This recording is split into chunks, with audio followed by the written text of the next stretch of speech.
السلام علیکم دوستانو، نن زه تاسو ته ښیم چې په کمیس کې چکوټی څنګه لګول کېږي. 2 انچۍ د داسې په اوږدوالي کټ شو، 1.5 انچۍ داسې په پلنوالي باندې. دا تاسو دې طریقې سره به کټ کړئ. چکوټی دا ما ناب ځکه واغېستو پوه شئ دوستانو چې تاسو نه چکوټی چېرته غټه یا کمه رانشي. یو برابر به دې سره راولئ چکوټی ښه صفایي سره چې ګونجې رانشي. دوستانو ویډیو وګورئ، که ویډیو مو خوښه شوه لایک یې کړئ، کمنټس پې وکړئ او سبسکرایب یې کړئ.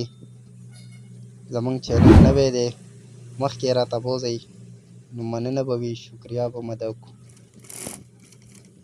دا تاسو کتی شئ ما چې څونه کپړه دننه کړه دونه ما بار پرېښود په منځ سنټر باندې چې دی دا ما سلۍ وواله.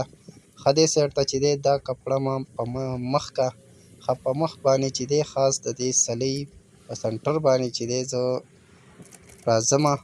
هلته لاندې ما چکوټی ایښې د هغې برابر سره چې دی ګوره دا ما چې کوم ناپ اخیستی و هغه برابر سره زه روان یم.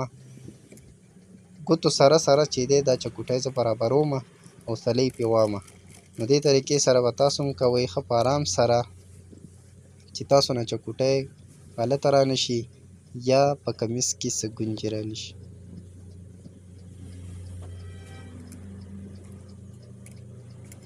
ښه برابر به راولئ دوستانو.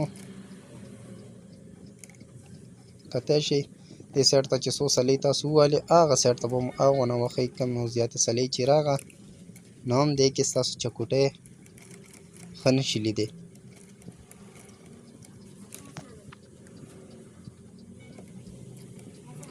داسې سلۍ به وښئ چې سلۍ بدې نه لګي.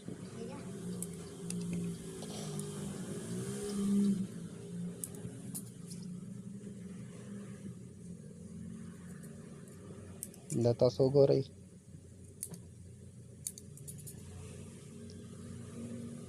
دا سټ سایډ دی او دی مخ سایډ دی. د ویډیو کتلو ډېره مننه، شکریه.